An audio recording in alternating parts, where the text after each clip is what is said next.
Ayan, magandang umaga po sa inyong lahat. Good morning, everyone. Good morning, everyone. Ayun. Tulog pa yata yung diwa ng karamihan. Pero, praise God for another week. Let's all be grateful and thankful to our Lord God for another week na na-survive natin. So, may I request everyone to all stand up?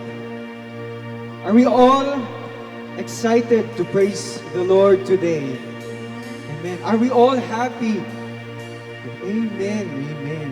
Ito lang ang sa sinabi ng Diyos sa kanyang salita, no? It's better to praise God in this place, no, than 1,000 elsewhere. So, we must ready our hearts, prepare our hearts, thinking that the Lord is the God who was, the God who is, and is to come. Hindi siya nagbabago kailanman. And let's all sing, lift up your hands, praise Him today, worship Him with all your heart, not because you just have to, but because we are joyful, kasi we are victorious. Amen? Amen. Ayan.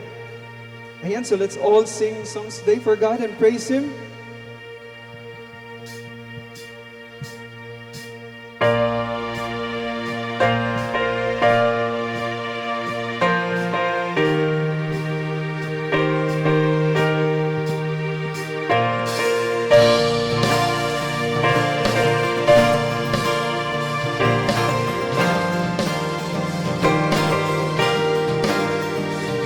We worship the God who was.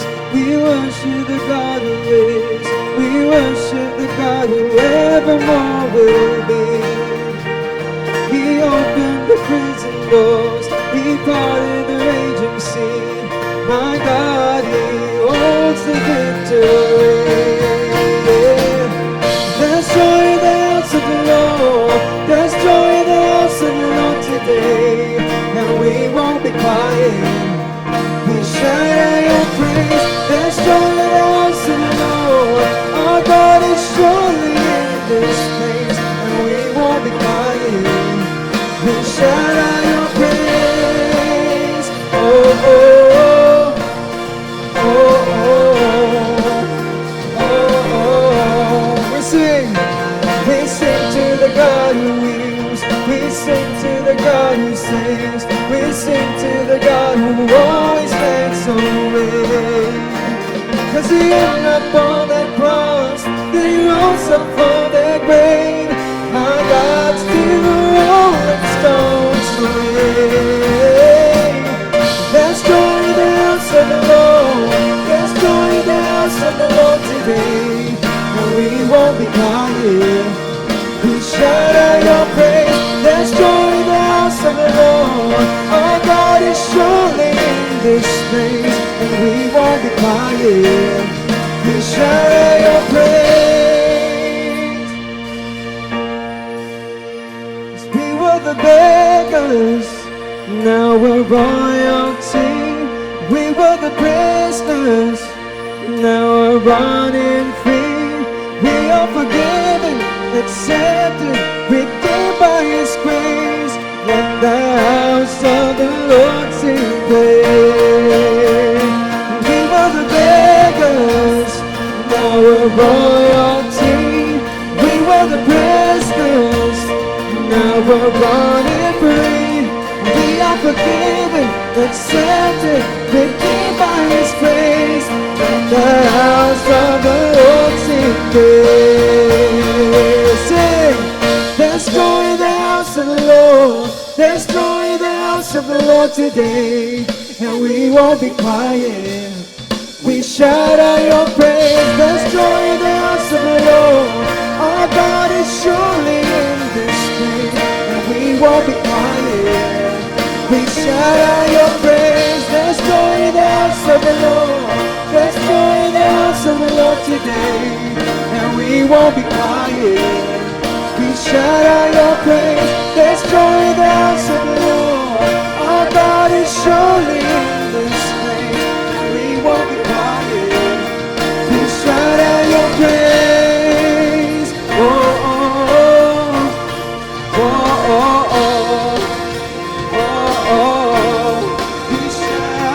praise. Oh, oh, oh, oh, oh, oh, we shout out your praise. Palapakan natin ang ating Diyos. Hallelujah. Before we sing this next song, I would just like to read in Acts chapter 4, verse 12. It says here, and there is salvation in no one else. Again, church, there is no salvation in no one else. For there is no other name under heaven given among men by which we must be saved. Do you believe that, church? Do you believe that, church? Amen. Yes. Church, we are saved by God, and it is by grace, through faith, that we are saved. It is not on our own efforts. This is a short statement, but it's a powerful statement of reminding us that because of Jesus Christ, who shed His blood on the cross to save us from our sins, for the salvation of our souls. Lord, church, that's such a powerful message. And sometimes we forget that ourselves kasi we are too busy, we are too distracted. Masyado tayong abala sa mundo. But we forget that there's a God who loves, who cares for us. Na binigay niyang lahat. Binigay niyang kanyang bugtong anak para tayo ay mailigtas sa ating mga pagkakasala. We all just pray, just meditate on His Word. Lord Heavenly Father, we thank You. We thank You, Lord Father, that through Your Word, Lord God, we are again reminded of Your love and of Your faithfulness, Lord Panginoon. Tunay nga, Panginoon, na Ikaw ay tapat sa buhay namin, Lord Panginoon. And Your promises are true, O Lord. And without You, Lord God, we can do nothing, Lord Father God. And because of You, Lord Father, that we are here today, Lord God. We are standing here, Lord, singing Your songs, Lord God, raising our hands, lifting our voices, Lord God, worshiping You, Lord God. Lord, salamat sa napakagandang regalo na ibinigay Mo sa amin, Lord Father. May we be reminded of this, Lord, every single day of our lives, Lord. Hallelujah. We thank You, Lord Father, even though we don't deserve it, Lord God. But You gave it to us anyway, Lord Father Jesus. We thank You, Lord. We love You, Lord Jesus.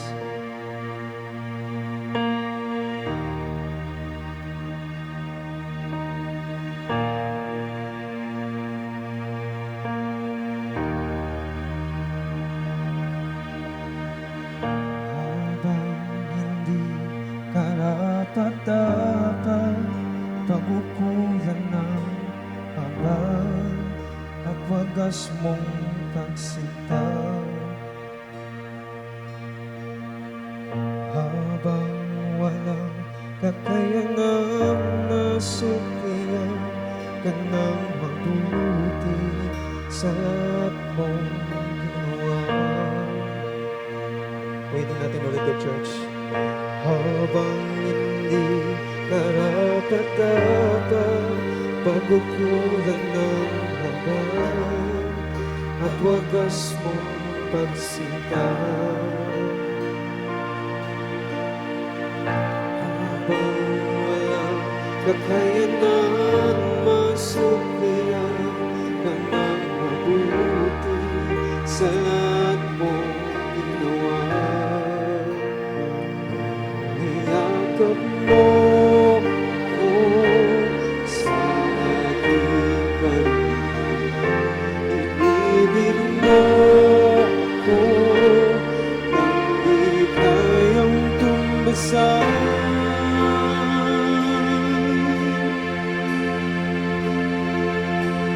O Diyos ng katarungan at katwiran na kahit minsa'y di nabahiran ang kabanalan, kalwalhatian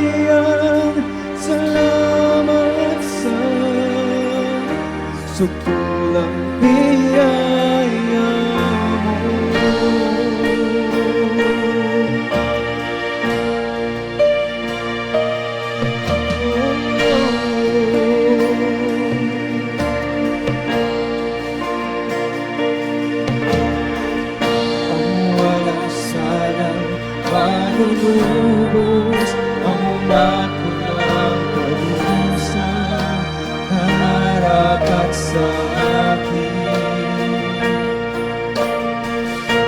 Anong habang sa tulad ko'y ikaw ang iyong katwiran at ako'y patawain. Niyakap mo ko sa aking kalunan. Inibig mo ako nang di kayang tumbasan. Niyakap mo ko sa aking kalunan. Inibig mo ako nang di kayang tumbasan. O Diyos ng katarungan at katwiran na kahit pinsay di na bahiran ang kabanalan ng walang tiyan. Salamat sa sumpulang biyaya mo, O Diyos ng pag-ibig, mas malawak pa kaysa ating mga pagkakasala. Higit pa sa buhay ko, salamat sa sumpulang biyaya mo.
Mas malawak pa kaysa aking mga pagkakasala.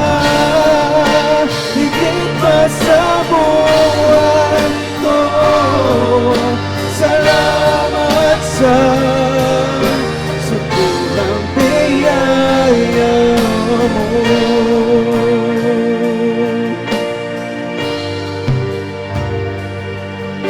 Salamat sa sumpulang biyaya mo.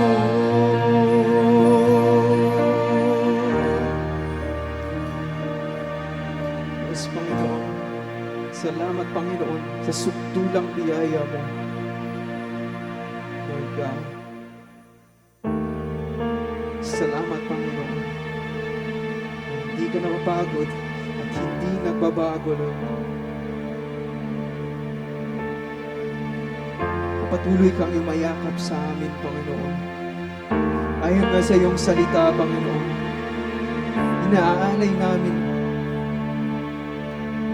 katawan, Lord God, bilang isang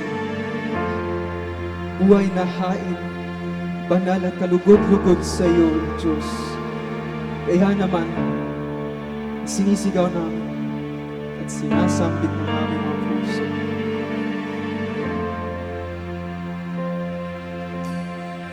Panginoon ang dakila, tatanging nag-isa. Panginoon ang kag-ibig, ikaw ay tapat at napakumbaba. Buhay mo ay iyong inay, walang hanggan ay binigay. Panginoon ang kaligtasan, ikaw ang sandigan ng pusong sugatan. Jesus, ako ay iyong natagpuan. Pag-ibig mo'y di mapagkaya. Ako ay sa'yo lamang, sa'yo lamang.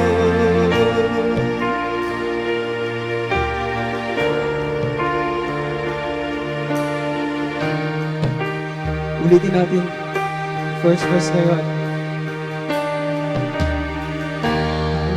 Panginoon, ika'y dakila,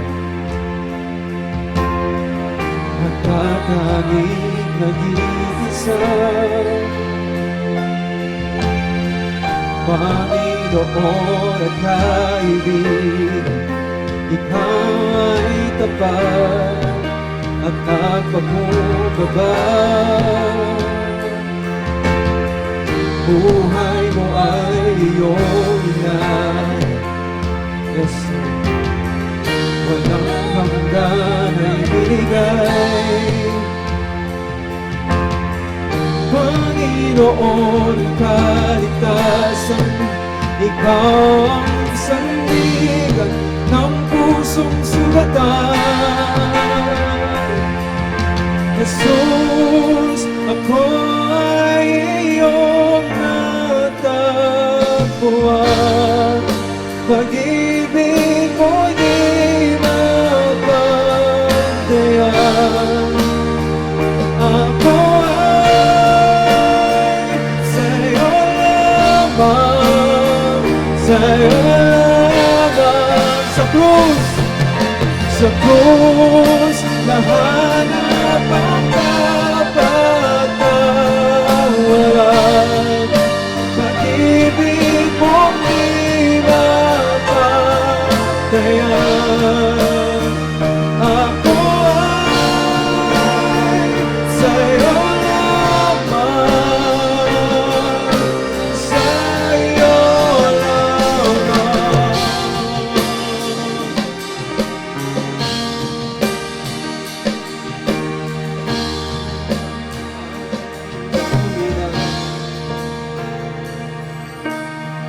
Walang hanggan ay binigay.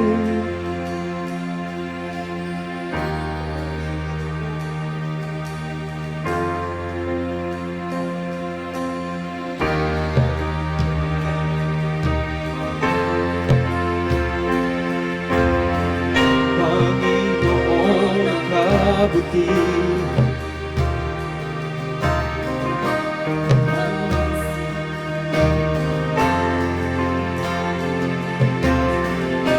Panginoon ang kabutihan, ikaw ang sandigan ng buong sanlibutan. Ika'y naghahatid ng katapusan.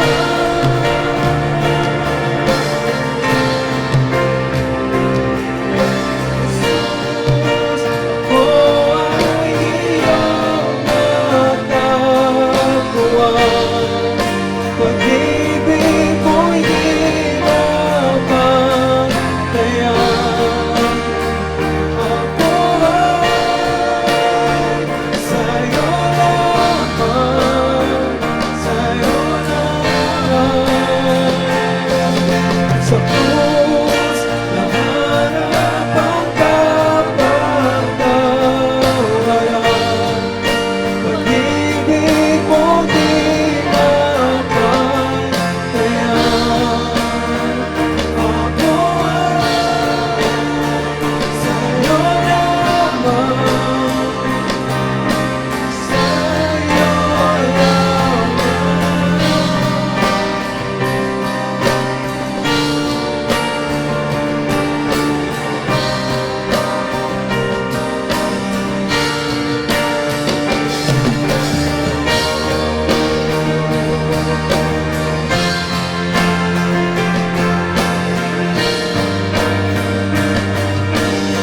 natin ang awit ng church.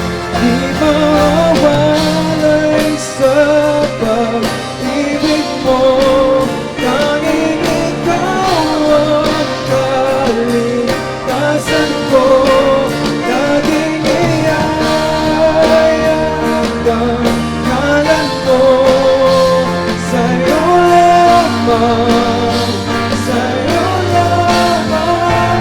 Di mawawalay sa pag-ibig mo, tanging ikaw ang kalikasan ko.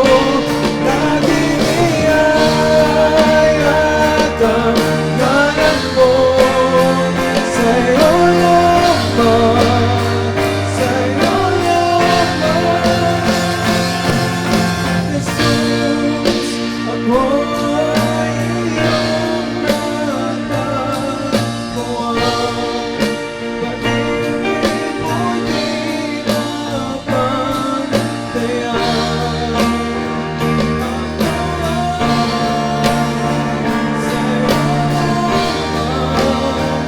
Sa'yo lamang, sa krus na harap ang kapatawaran. Pag-ibig mo di mapantayan. Ako sa'yo lamang, sa'yo lamang. Jesus, ako'y iyong natagpuan. Pag-ibig mo'y di mapantayan. Sing it, church.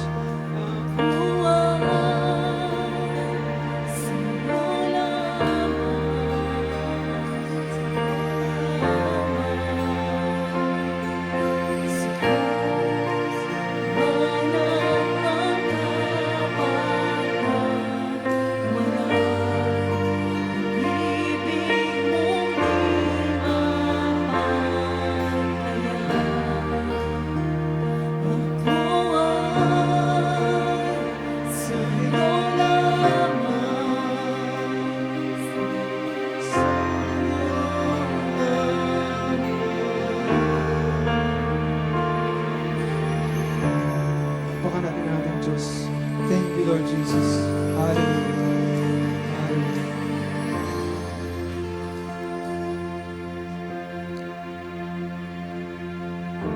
Hallelujah.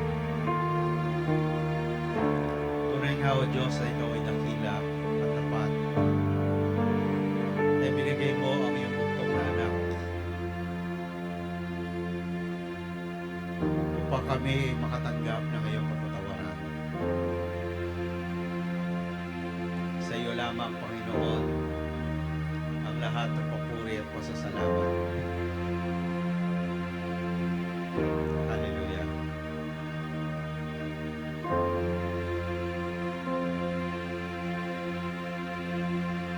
Maaari po ba natin kantahin ulit ang huling kanta ng ating pagkulay-kulayan ng mga salita na nakasaad?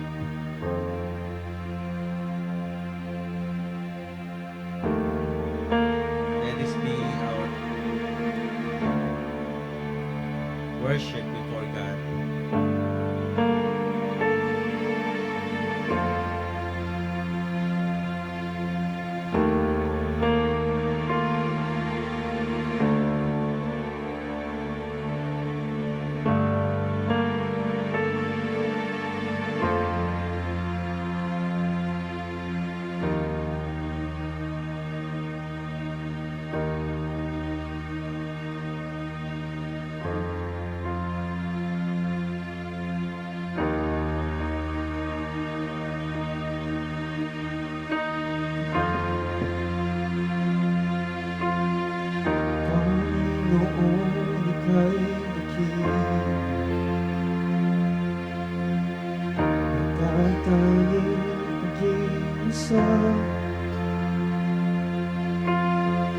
Panginoon, ika'y di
Sa krus, harap ang kapatawaran.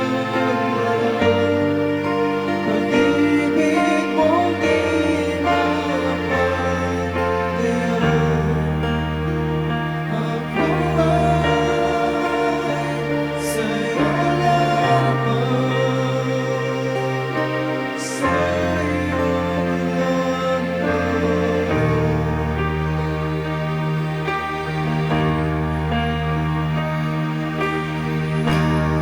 Iligtas sa kamatayan ng mga nilikha. Panginoon ang kabutihan, ikaw ang sandigan ng buong sanlibutan. Lahat ang Jesus, ako ay iyong natatawan. Pag-ibig mo'y di mapagdayan.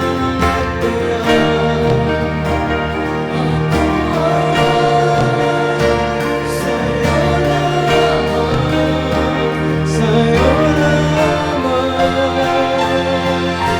sa krus nahanap ang sa'yo lamang,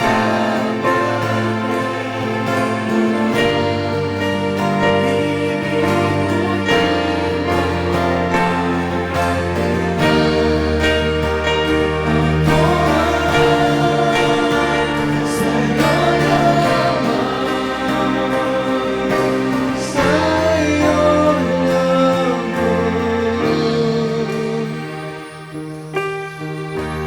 Hallelujah. As high as the heavens are above the earth, so great is the Father's love. And as far as the east is from the west, so far has He taken our sin from us. Maraming Diyos, maraming salamat sa iyong kapatawaran.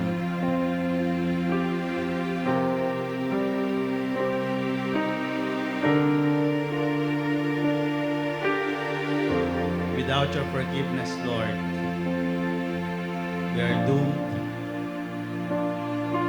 to eternal separation before you. Maraming pong salamat sa mga oras kami, Panginoon, ay dumaraan sa mga matinding pagsubok. Palagi mong ipaalala, Panginoon, na ikaw ay tapat, na hindi mo kami kailanman iiwanan at pababayaan. At sa umagang ito, Panginoon, help us, Lord, to focus our eyes on you, on your word. Binibigay namin sa iyo, Panginoon, lahat ng aming mga alalahanin, lahat ng aming mga gagawin, kailangan tapusin ngayon linggong ito. But Lord, we want to take this moment, Lord, to feed on your word,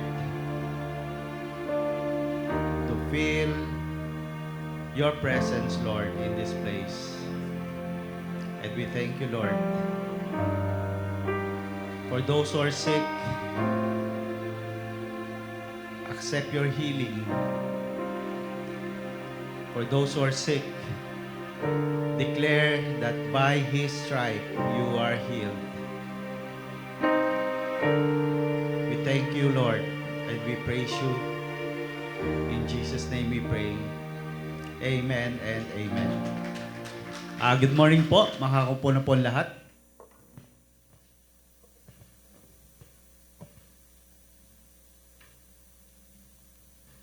Amen. Sino po bang nakatanggap ng pagpapala sa Panginoon ngayong linggong ito? Taas po ang kamay. Amen. So lahat po tayo.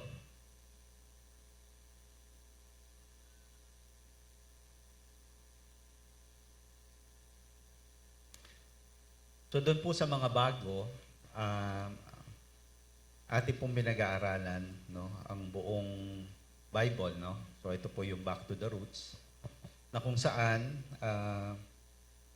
sinusubukan po natin, no, na aralin sabay-sabay yung mga libro na isinulat ng mga apostol under the inspiration of the Holy Spirit.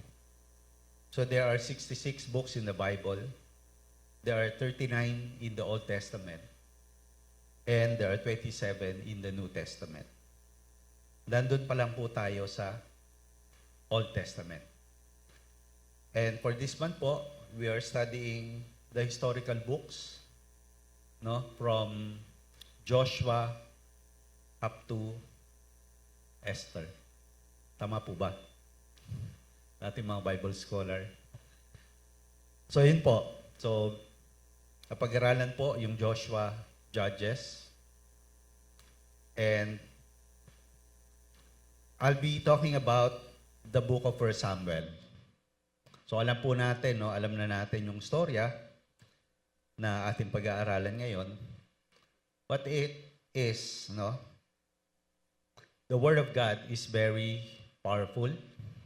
Hindi siya katulad nung libro na binabasa natin na pag nabasa mo na, alam mo na. Hindi mo na kailangan basahin ulit. But God's Word, no, is living. It is alive. Kaya po dapat, when we study the Word, we should always ask God, no, for a fresh insight.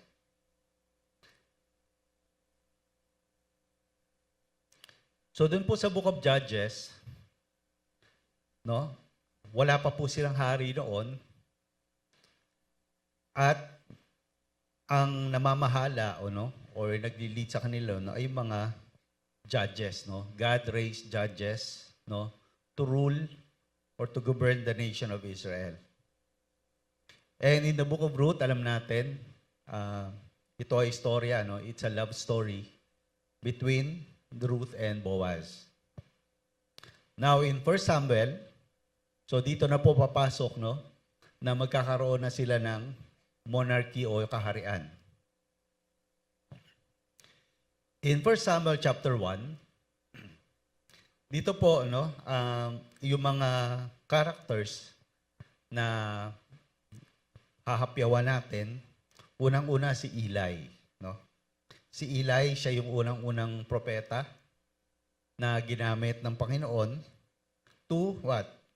To give the message to the Israelites. Patatandaan po natin na in the Old Testament, there are only three types of people na kung saan direktang nangungusap ang ating Diyos. Unang-una yung sa propeta, pangalawa sa priest, no, yung pari na pinag-aaralan natin sa Leviticus na kung saan sila yung nag-o-offer na sacrifice. At pangatlo naman po yung mga hari o yung kings. Si Eli, siya yung unang propeta, hindi naging maganda, no, ang kanyang pamamalakad kasi hindi niya naturuan ng tama yung kanyang mga anak. And they abused their power. So yung power po, yung authority na binigay sa atin is not to be used, no, for our personal gain, but to serve the people around us.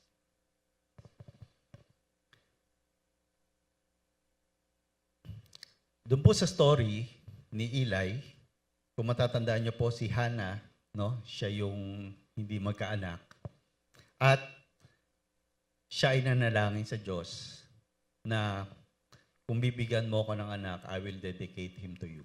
At doon po lumabas si Samuel.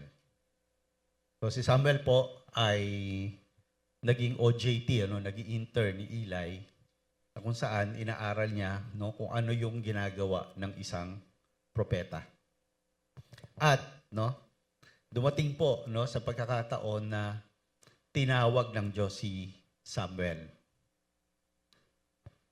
Katulad po natin, kung hindi natin kabisado yung nagsasalita sa atin, hindi natin alam Ganon din po si Samuel. No, hindi niya alam na siya ay tinatawag ng Diyos. And si Eli, no, kahit na hindi na maganda yung kanyang paningin, no, physically and spiritually, na-discern pa rin niya na ang tumatawag kay Samuel ay ang ating Diyos, no, si God. At nung pangatlo, sinabi niya, it is the God, no. Lumapit si Samuel kay Eli, ako ba'y tinatawag mo? Sabi niya, hindi. Pangalawa, ganun din. Pangatlo. And then, Eli perceived that it was God who is calling Samuel. At doon po, tumugon si Samuel at sinabi ng Diyos kung anong mangyayari doon sa pamilya ni Eli. Si Samuel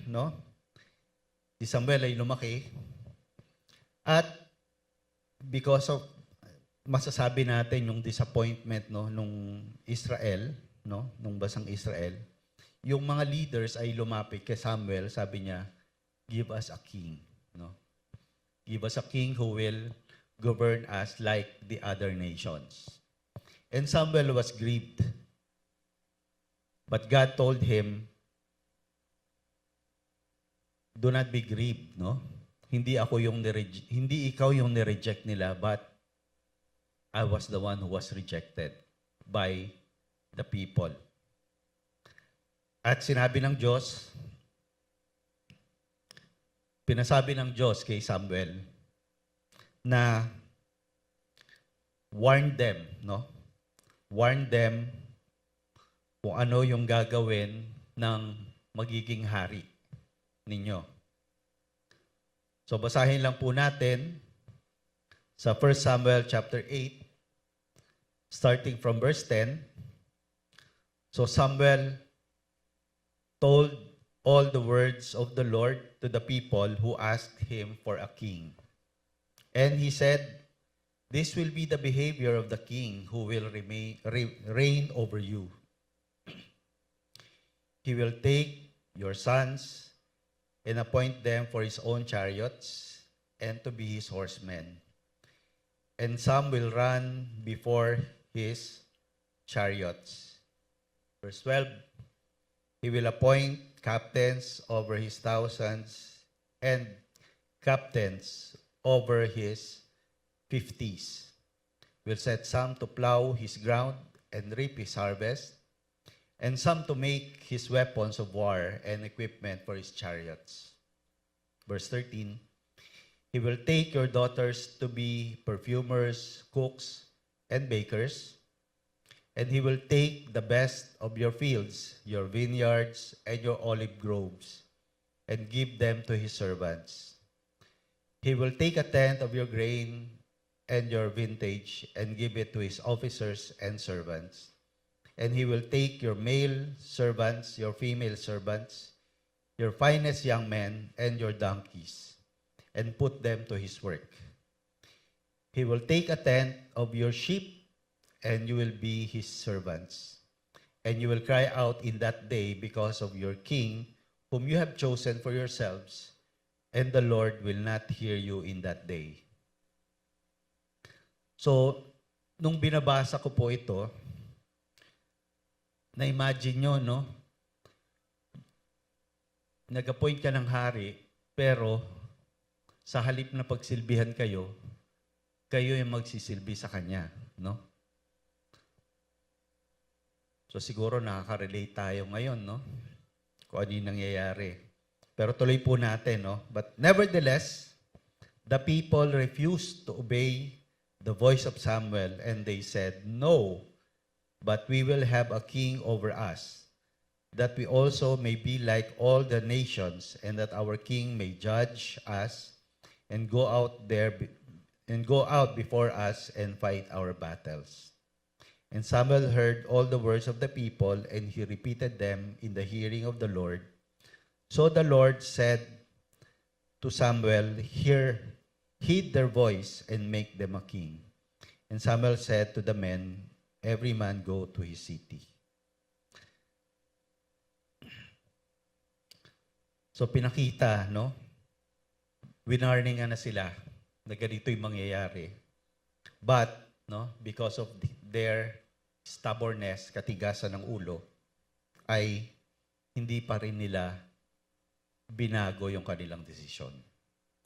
So minsan po, no, sa buhay natin, no, kahit na alam na natin yung mangyayari doon sa magiging desisyon, ginagawa pa rin natin, no. So sabi nga nila is stupidity is doing the same thing over and over again, expecting a different result.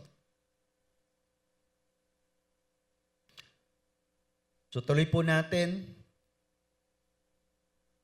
sa 1 Samuel chapter 9, doon na po nagkaroon ng sequence of events na kung saan si Saul, no, ay hinirang na hari. He was anointed, no, by Samuel to with oil, no, to be the next king. So kung papansin po natin, no, kapag tinatalaga sa isang special, no, special role ang isang tao dun sa Old Testament, they always anoint him with oil, no. So ano po ba tong oil na to? So the oil is just, I believe, just an ordinary oil. But the symbol, no, the symbol of the oil is the Holy Spirit, no. If you are anointed to do something, no, to do something special, you need a special, no, empowerment para magampanan mo yung iyong dapat gawin. At doon din po pala, no, sa mga tupa, no, the shepherd, no, puts oil on them, no. Kasi po para hindi sila dapuan ng mga insekto o kung anumang bagay kasi nagiging ano siya, parang natural repellent.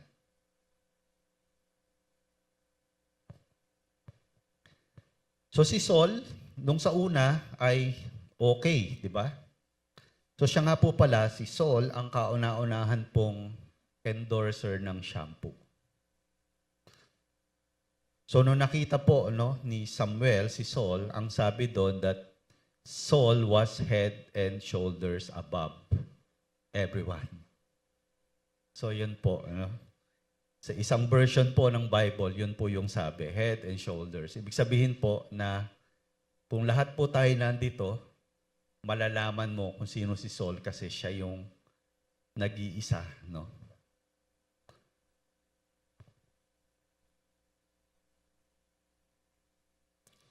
Sumunod po, ito na po, no? Sunod-sunod na yung mga pangyayari na kung saan expose, kung ano yung puso ni Saul.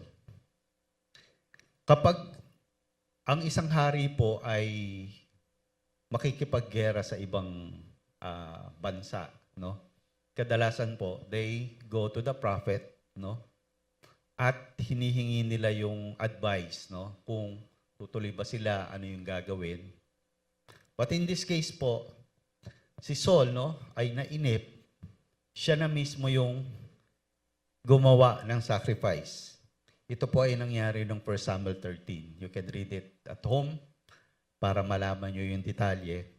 At doon ay sablay na siya. Sumunod po, doon sa gera, ang sabi niya, nagdesisyon siya, no? Sabi niya kung sino ang titikim ng honey will be put to death. Ito po ay sa Samuel chapter 14 na kung saan ang kanyang anak na si Jonathan ang nag-violate. At dineclare niya doon na kamatayan ang kaparusahan. And the last straw, no, is in 1 Samuel chapter 15 na kung saan sinabi ng Diyos sa kanya through Samuel to destroy the Amalekites. When they say destroy, no, you destroy all. But si Saul, anong ginawa niya? Sinabi niya, ay, maganda tong hayop na to. Itabi ko to serve as a sacrifice before God. At alam po natin na nangyari, yun po, nung narinig ni Samuel kung ano yung maingay na yon, sinabi ni Saul na yung mga tauhan ko nakita maganda, tinabi nila. So sa halip na sabihin niya ng nagkamali ako, he made an excuse. So minsan po, kapag nandun tayo sa sitwasyon na na-expose, sabihin natin na-expose yung ating pagkakamali or even our sin, pinakamadaling gawin is to make an excuse or to blame other people. So Saul is a type of a leader who appears strong outside, but he is weak inside. Ayaw niyang tumayo, or ayaw niyang tanggapin lahat ng responsibilidad sa kanyang ginawa.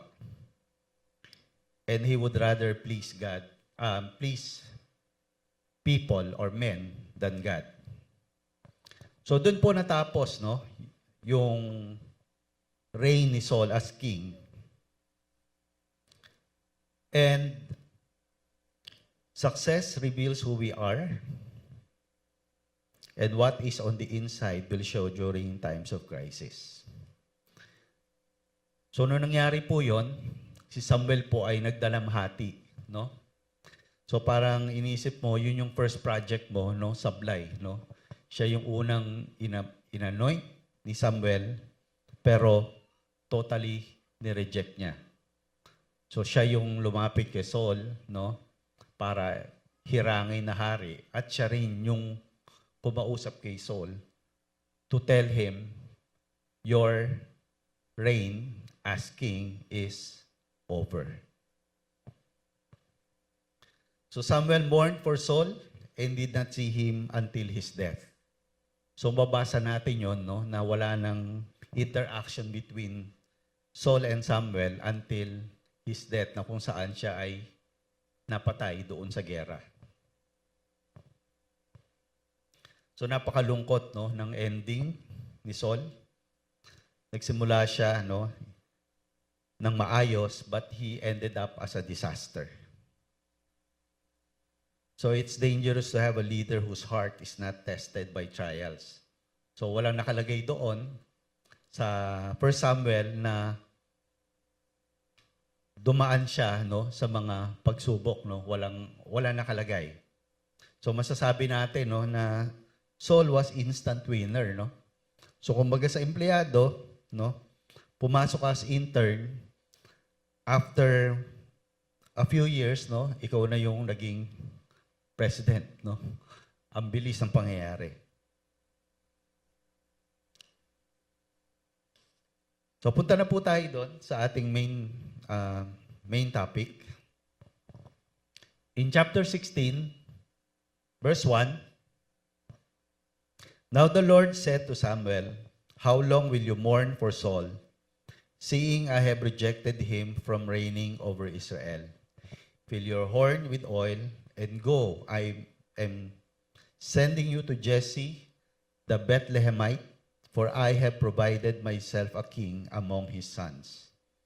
And Samuel said, How can I go? If Saul hears it, he will kill me.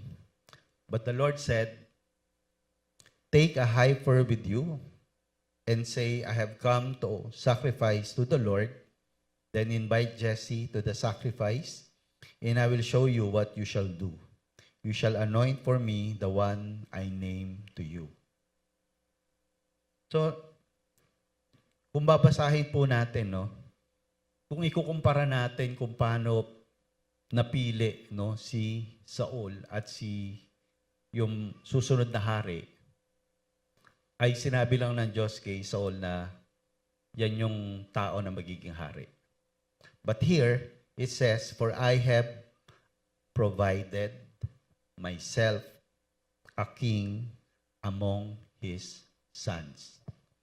So, ibig sabihin, nandun yung si God mismo yung pumili sa susunod na hari. So, ano kaya yung iniisip ni Samuel, no? During those times. So, walang binanggit kung gaano katagal siyang nagdalamhati, nag-pity party. Walang sinabi.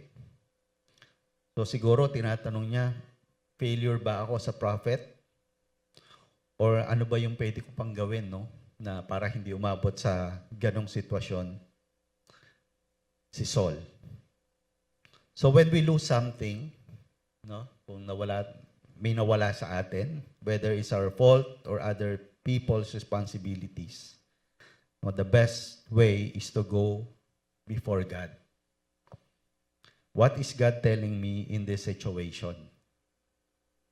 Repent means change of mind and seek godly counsel. So what is the best way forward? So katulad nga po na sinabi ko, no?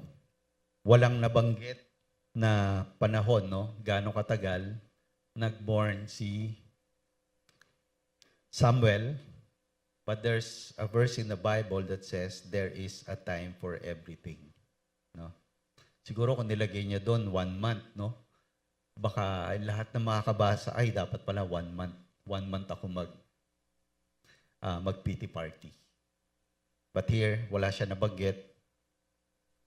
So, ang lesson 1 is God allows mourning, no? For a season. So, it's not too early. Baka hindi ka pa nakaka-recover. O hindi naman sobrang tagal. Baka naman naiwan ka na, no? Naiwan ka na kung ano yung papagawa sa'yo ng Panginoon. Always remember, God will not wait for us, no? Until we are ready.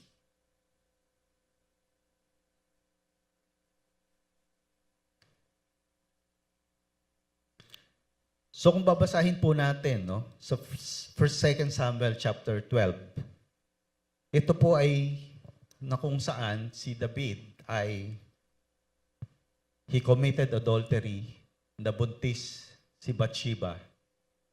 And nung nilabas yung bata, ito ay nagkasakit. And David plead before God. For how many days? Hindi siya kumakain. Talagang he was pleading before God to save the child. And unfortunately po, hindi nabuhay yung bata. At nung nalaman ni David, no, na namatay yung bata, ano yung ginawa niya? He got up, no? Nag-ayos siya, kumain. So nagtataka ngayon yung mga servant, bakit ginagawa niya yun? And David said to them, nung buhay pa yung bata, I tried my best, no? Baka masalvage, no? Baka mabuhay pa. Pero ngayong wala na, bakit ko pa gagawin yun? Ibig sabihin, kung ano yung nawala sa atin, we trust God, no? That everything has a purpose. Pangalawa po, in verse 4,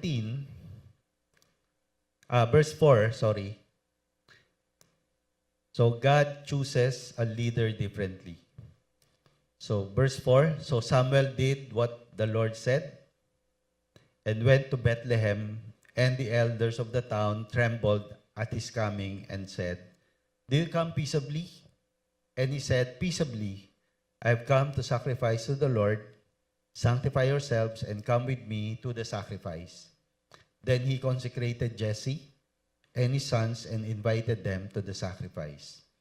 So it was when they came that he looked at Eliab and said, "Surely the Lord's anointed is before him."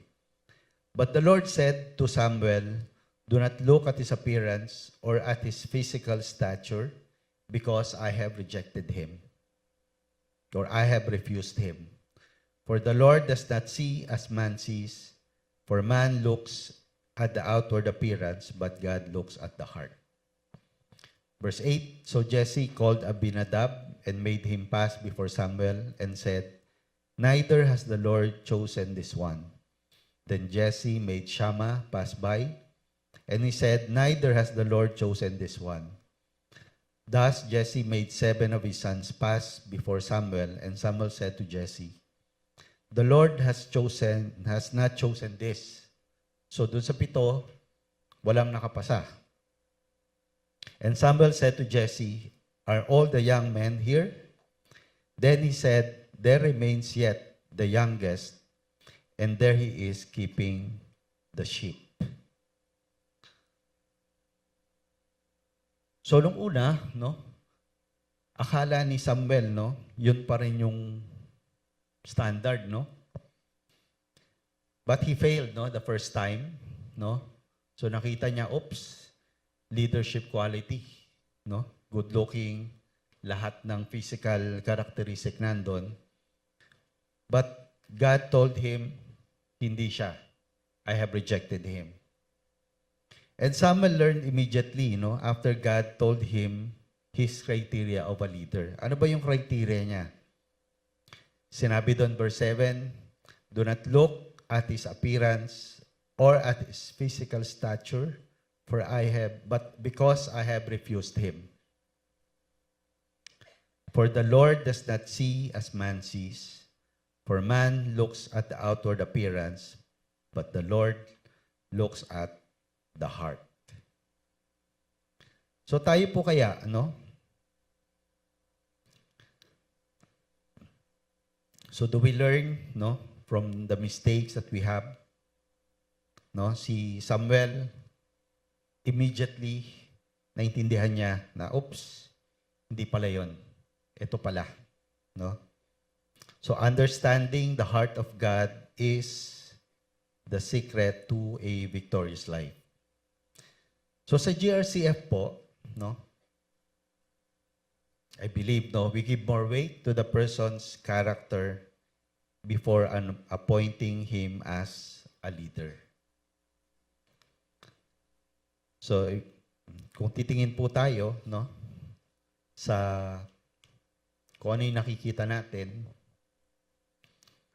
madalas po ay mabubudol, no?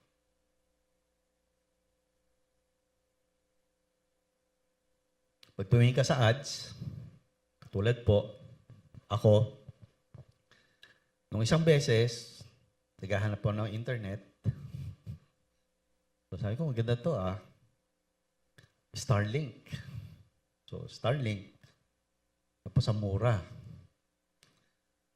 Sabi ko, sige, bili. So bayad. Hindi ako nagbayad, si OD. So nung time na yon, tumawag yung delivery. Ang sabi niya, sir, nandito na po yung yung package. Sige sir, ano yung GCash ninyo? So, GCash. So, during the time, nandun si PJ sa bahay. So, hindi ko sinabi na buksan, no? Buksan yung package bago bayaran. So, nung dumating, nung nabayaran na, dumating ako, galing trabaho, excited. Sabi ko, wow, doon ako may internet. So, nung dala ko yung package, sabi ko, bakit malambot? Bakit siya malambot? So, nung binuksan ko, hulaan niyo kung wet tissue. So, yung 1,000, no? So, 2 wet tissue. So, sabihin po, no? So, we should always, no? We should always be discerning, no? In everything that we deal with. So lastly po, lesson natin is God anoints a leader for service. Sumunod po, verse 13, and Samuel said to Jesse, send and bring him, for we will not sit down till he comes here. So he sent and brought him in. Now he was ruddy and bright eyes and good looking. And the Lord said, Arise, anoint him, for this is the one. Then Samuel took the horn of oil and anointed him in the midst of his brothers. And the Spirit of the Lord came upon him from that day forward. So Samuel arose and went to Ramah. So, madalas po nating mababasa to, no? And the Spirit of the Lord, no, came upon him. In the case of Saul, no, yung sumunod, no, hindi ko na sinama doon, that the Spirit of the Lord departed from him and that evil spirit, no, tormented him. So in the Old Testament, kapag ang isang tao ay tinalaga ng Diyos para gawin ang isang special na bagay, the Spirit, no, the Holy Spirit dwell, no, hindi siya nananahan but outside of him. So tatanungin natin bakit? It's because, no, the person is not yet born again. At ngayon po, about sa atin, the Holy Spirit dwells, no, on each one of us. So God chooses someone regardless of their qualification. Sa katulad po ni David, siya ay youth, no, inexperience. And the anointing oil, katulad ng sinabi ko kanina, symbolizes the Holy Spirit. People see the hand of God in your life if you are truly chosen by God to do His work. So hindi mo kailangan sabihin na, ay, in-anoint ako ni God na kumanta. No? So sabihin ko sa inyo, pag kumanta ako, alam niyo na, no, na hindi ako yung in-anoint ni God to sing before you. And God calls the unknown to make His name known. Our training comes with our appointment. So siguro po, madalas nating naririnig, no, kapag meron tayong kinakausap na isang kapatid na, brother, baka gusto mong gawin to sa Panginoon. No? Madalas nating naririnig, brother, pag-pray ko pa, hindi pa ako ready. Pero wala naman pong tinawag ang Diyos na 100% ready. So, nandiyan po yung ating mga leaders. Meron po bang 100% ready na nung tinawag ng Panginoon? Wala pa po. And as you are called by God, no, God will equip you slowly.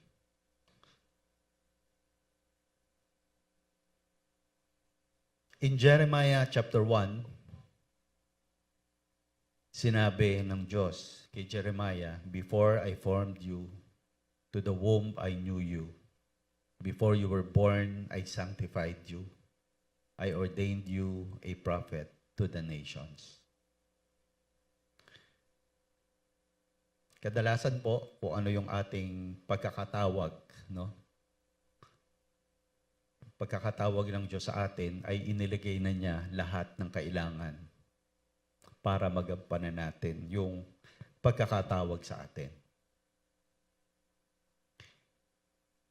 Si Moses, no, nung tinawag ng Diyos to lead the children of Israel, di ba sabi niya, Lord, hindi ako capable eh. Iba na lang. But God asked him, what's in your hand?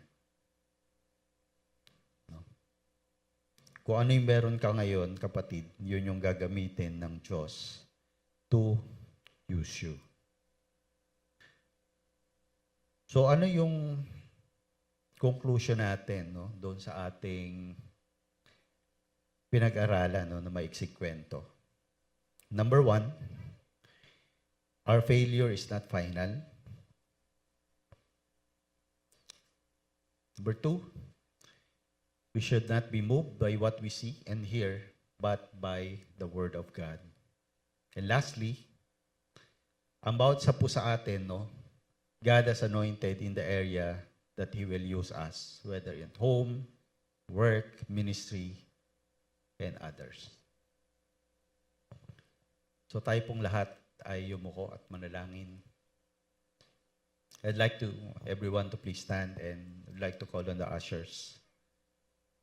The singers, the worship team.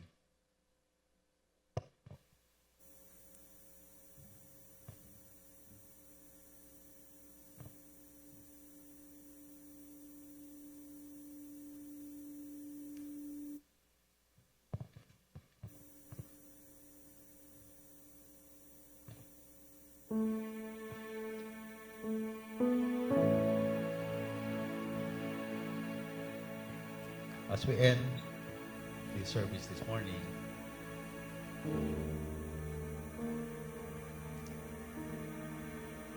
just would like to invite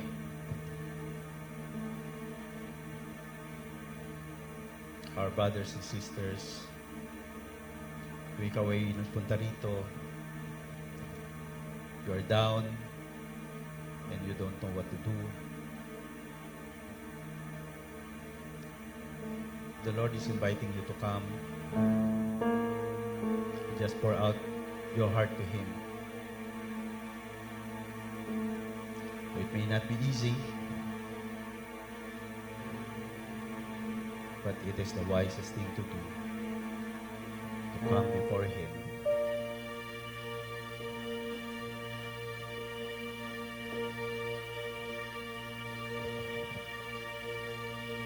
Meron po na nais ipanalangin, kayo po ay aming inaanyayahan sa harapan. And our leaders and our pastors will pray with you. As we sing the last song,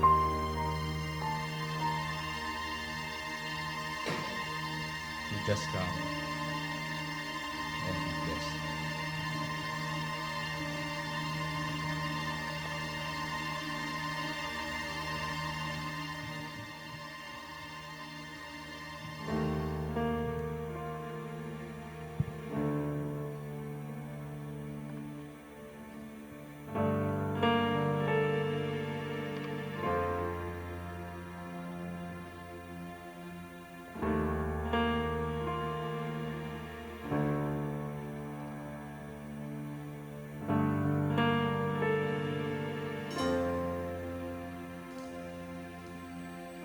Panginoon, ika'y dakil,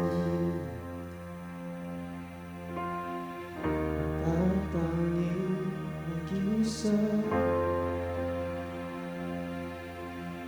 Panginoon, nagkampi, ikaw ay tapat, ang pagkumbaba.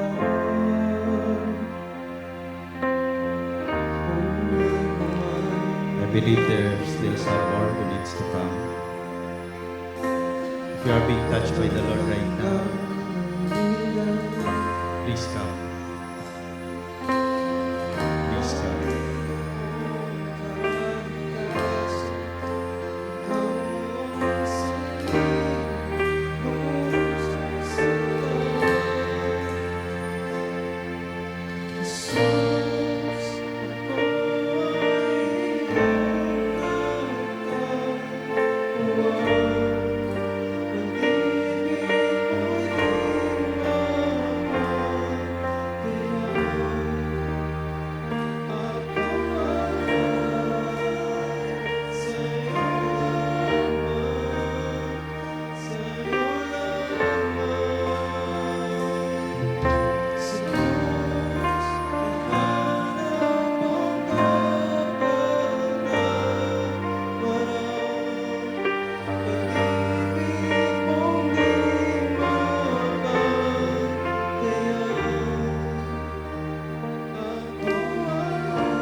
Let us all sing before God and thank Him. Hallelujah, Lord.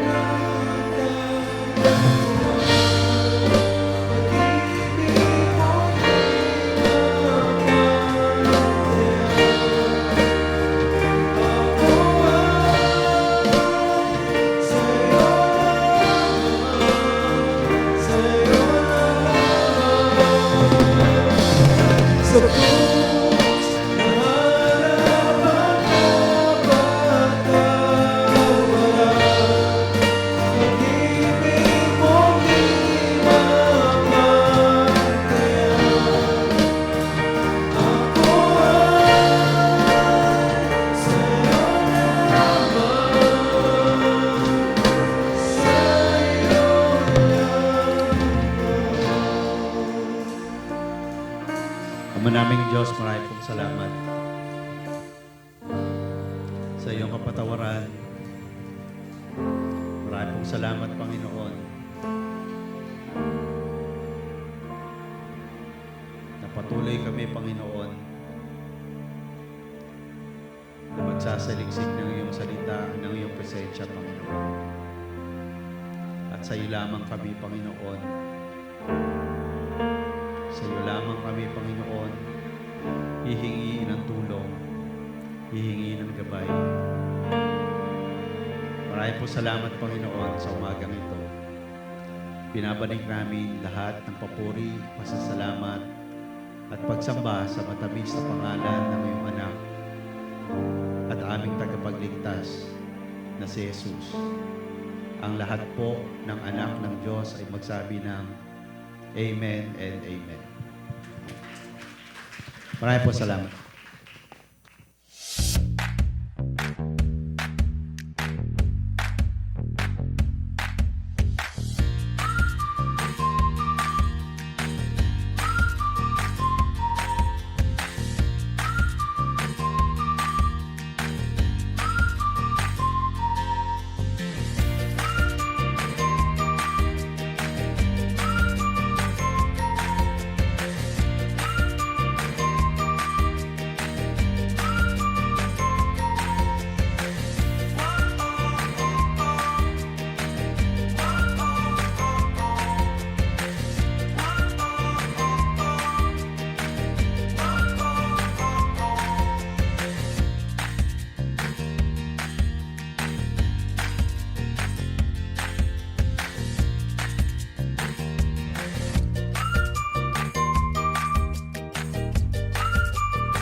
Hello. Good morning. Hi. Okay po, while our usher collecting our tithes and offering, meron po ba tayong mga first-timer today? Yung po mga first-time lang po na nag-a-attend, pwede po silang tumayo kung mayroon po man. Welcome po. Steady lang po and we will pray for you po. Tayo lang po. Pwede po natin silang ipag-pray. Let's put our hands for them. Lord, we thank you. Salamat po sa aming mga kapatiran na dinala mo today. You know, O Lord, that you have a reason why they are here. Alam po namin, Panginoon, that your grace and mercy will be upon them, Panginoon. And also, Lord, we pray na hindi po ito ang kanilang una at huling pagpunta po rito, Panginoon. But this is the beginning, Panginoon, to know you more in their life, Panginoon. Thank you for their life. You know their heart's desire, Panginoon. We pray that you will be the one who will grant it. We thank you. We lift them up to you, O Lord. We pray this in the mighty name of your Son, Jesus Christ. Amen. And to those who are gusto pa pong lumalim pa po yung kanilang relationship sa ating Panginoon, we are inviting everyone po kung wala pa po sila sa tinatawag po naming 3G. You can approach po ang ating pastor for that. Kung gusto po nyong maki-attend po sa aming 3G, this is maganda po ito para sa ating lahat po kasi we will learn together, we will grow together po sa ating Panginoon, especially yung ating relationship sa ating Panginoon. It will grow more deeper po kung paano po natin makita yung kabutihan po ng ating Panginoon sa ating buhay. So we are inviting po everyone who doesn't have 3G pa. You can still approach po si Pastor Elijah for our 3G. Are we done po sa ating? Okay, let's stand po and we will pray po for our offering. Lord, we just wanna thank you again for this wonderful day and for this day, O Lord, that binigyan mo kami, Panginoon, ng pagkakataon, Panginoon, na ikaw ay purihin namin at pasalamatan, Panginoon. At isa na po rito, Panginoon, yung aming ikapo, yung aming pagbibigay sa iyo all these things, Panginoon, belongs to you.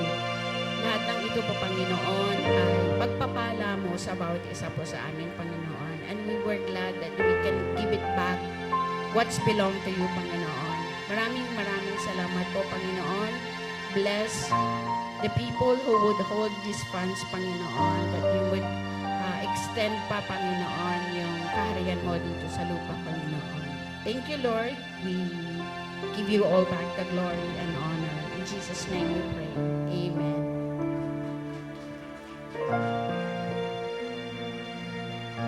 At kung sino po yung mga married po, no? Meron po tayong couples, no? Every first and third Sunday of the month, meron po tayo ngayon. We'd like to invite you po. Bago po tayo maghiwalay, pwede po ba natin kamay ang ating mga kapatid?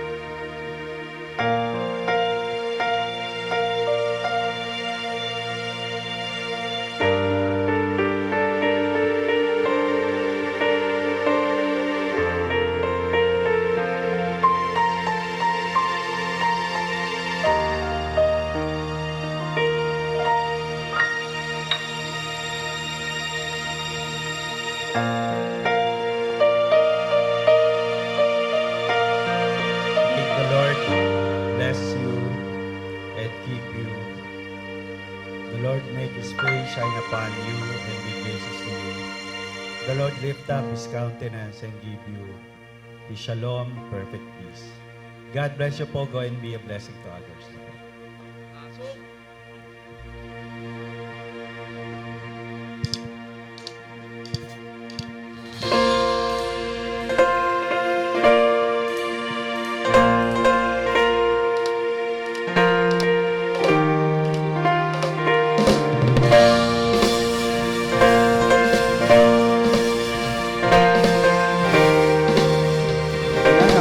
Ulitan ko na ito pangitulong natin para sa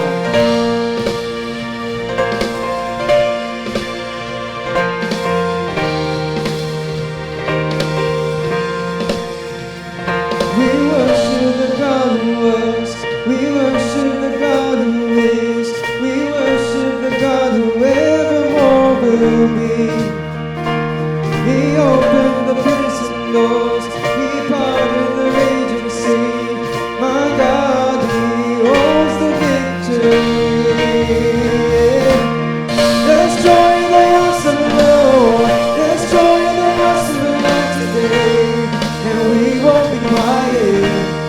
We shout out your praise. There's joy in the house of the Lord. Our God is surely in this place. And we won't be quiet.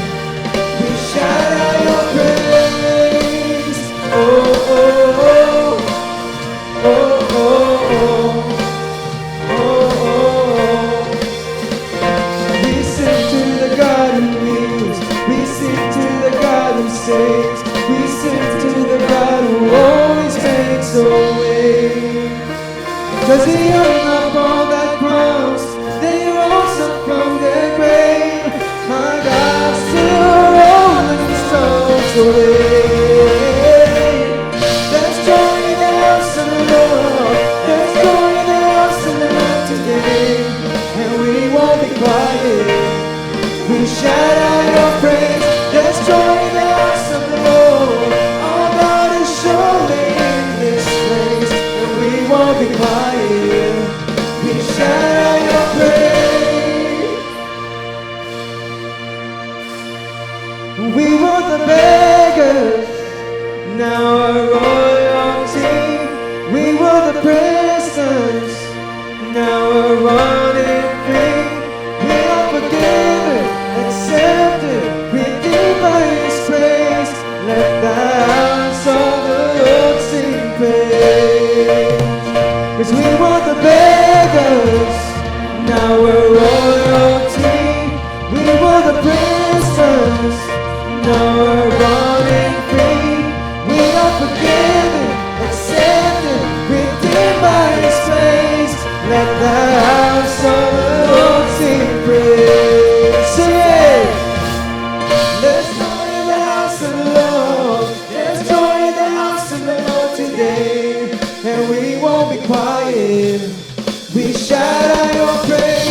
There's joy in the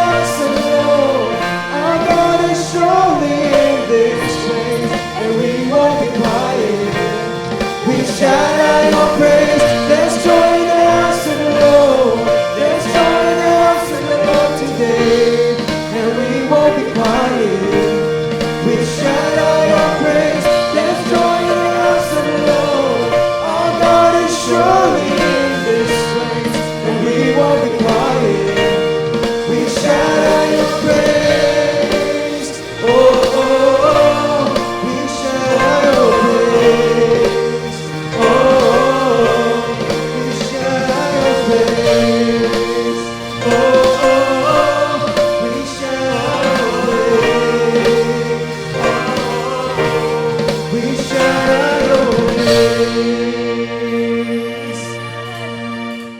God. Happy Sunday,